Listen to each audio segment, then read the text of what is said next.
Good morning, good afternoon, good evening. I really do hope that whoever is tuning in here is well, and I'm sending you lots of peace and love.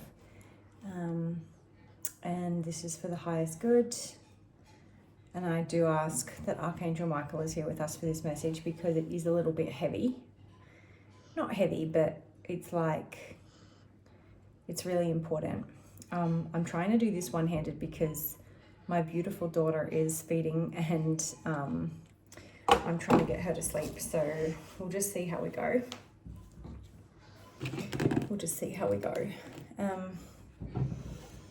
I love this crystal. Yeah, it's beautiful. It's half a geode. I do have the other half, but it's not in the camera. Okay, so welcome, darling girl. Today's message is why you should not seek revenge. And this is something I've had to learn along my journey. And it's possibly one of the most difficult lessons to learn when you've been like heavily betrayed or violated or something that's just unspeakable.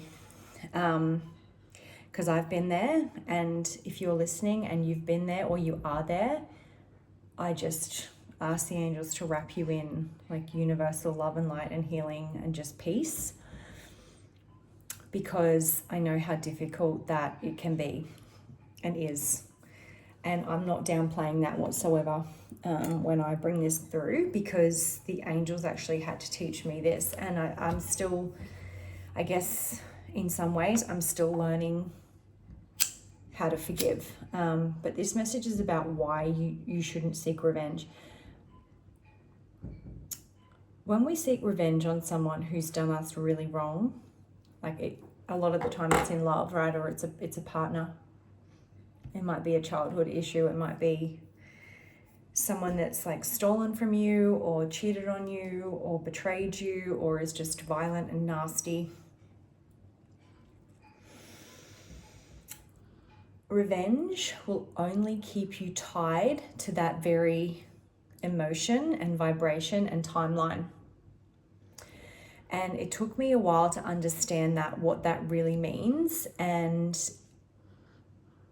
the reason is because when you are directing your precious, and it is precious, life force energy towards either hatred for that person or that thing, you're actually putting all of that energy out there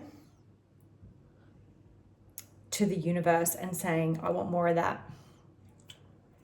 And I didn't understand that myself at the time. But like what's going on inside you is what you're going to receive. So if you're putting all of your precious energy into hating that person for what they did to you, and I'm not suggesting that by any means it's okay. If you're doing that, you're attracting more of that, but you're also keeping yourself tied to that person, tied to that thing, tied to that memory, tied to that situation, tied to that home, tied to that location, whatever it is for you. And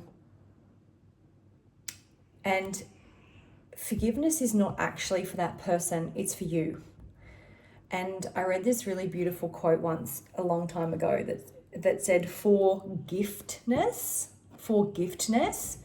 because the gift is in actually you learning the lesson and you freeing yourself from that and you rising and you making better choices and you actually aligning to a higher timeline and creating a better life for yourself and making better choices for yourself and realizing that you deserve better and you deserve more and that the universe is actually incredibly abundant and benevolent.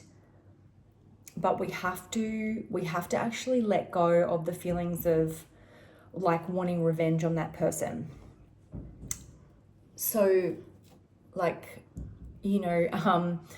I'll give you an example. Like if someone's, done you really, really wrong, like I hope that person gets hit by a bus, or I hope that person, that's not funny, but I hope that person, suffers extreme financial hardship, or I hope that person gets theirs, and you find yourself like festering on it and like watching them and hoping that something bad happens, or checking their social media if they're no longer in your life or whatever, to be like, I hope you fail, you nasty so-and-so.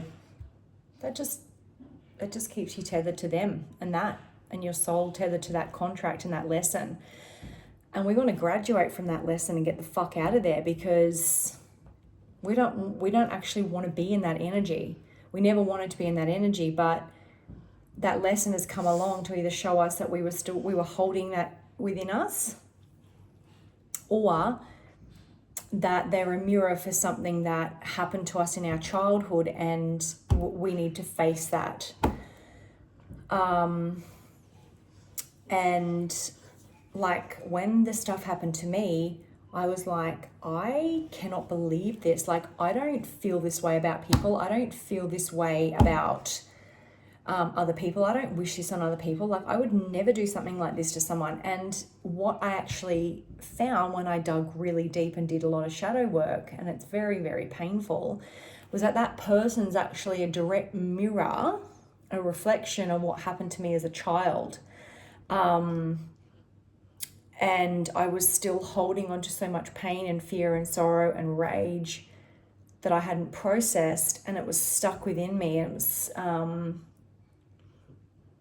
like it was actually blocking me, like it was festering. And through all of that pain and that heartache and all of those things, like abandonment and like being around a certain violent person and things like that, it was actually trying to show me how to get free of that, to make a different choice, to choose something else. But what happens is we start to hate on ourselves, and we start to blame ourselves, and we start to guilt trip ourselves and being like, what's wrong with me? Like, why has that happened? I'm not like this. Like, I must be a failure, or I must deserve pain. Like, no.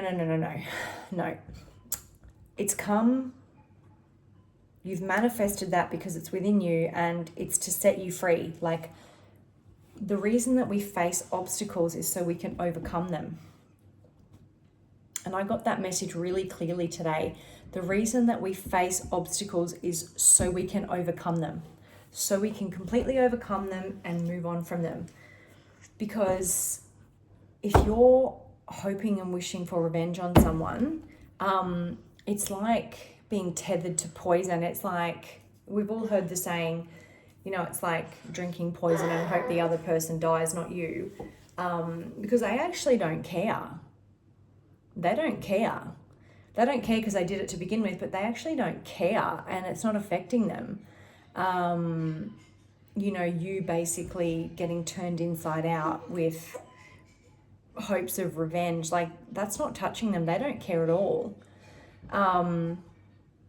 What is really important is how you view yourself, and so what you reap is what you sow. So if you had positive intentions all along for that person or that situation or whatever the case may be, and it went to shit, well, you didn't reap nastiness and cruelty. It happened so that you could set yourself free, but you actually were trying to reap positivity and love and peace all along. And when you experience that, it actually brought up what you have potentially felt in a similar situation in your past or in your childhood or with somebody else or another situation. There's my son yelling out.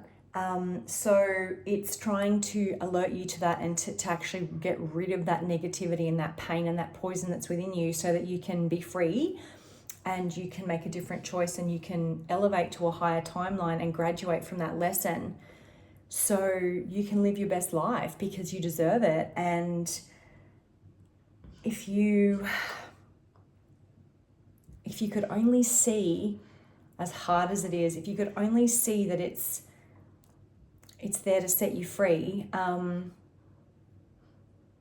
you can see things from a higher perspective, even though it's quite challenging to do that. And even some days even some days, even though I have such a higher perspective and much more expanded consciousness, a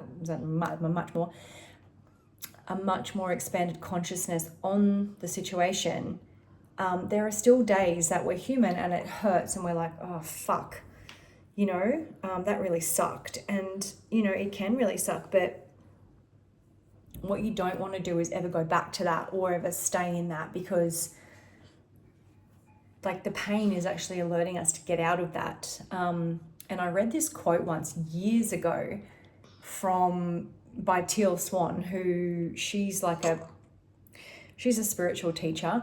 And she described pain as pay attention, integrate now.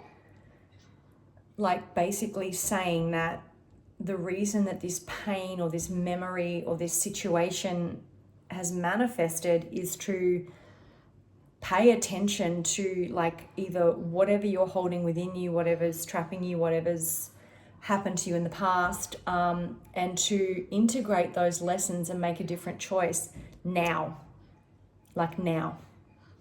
right? And that process does take time, and it's not always as easy as 1, 2, 3, because we've all come here with different soul lessons. We've all come here with different soul contracts.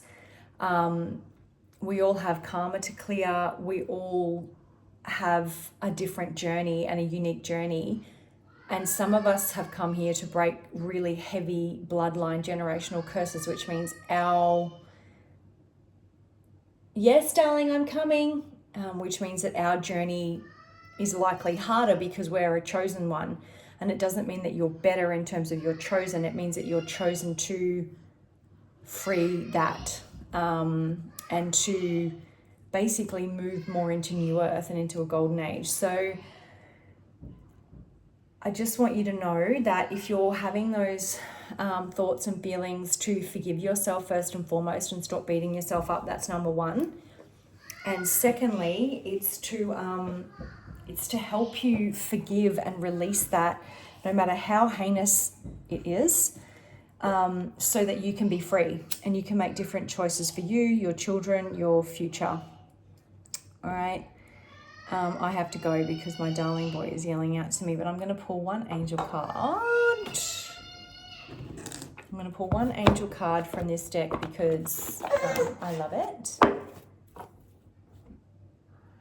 A little hand there popping up. The life of a mama. My kids are everything to me, so I'm not going to complain.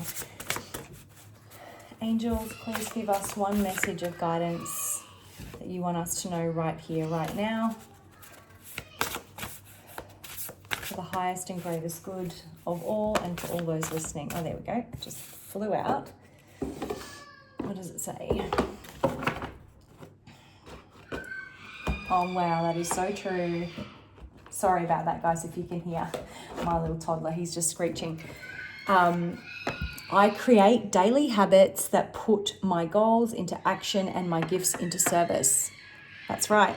Start creating the type of life you want, the type of life you want to attract, and the type of things you want to attract. And you will get there. You definitely will and absolutely will get there. So sending you lots of love and peace, and call in whoever you need to call in to assist you and cut the cords to whatever no longer serves you. And I hope you all have a wonderful day. Mwah!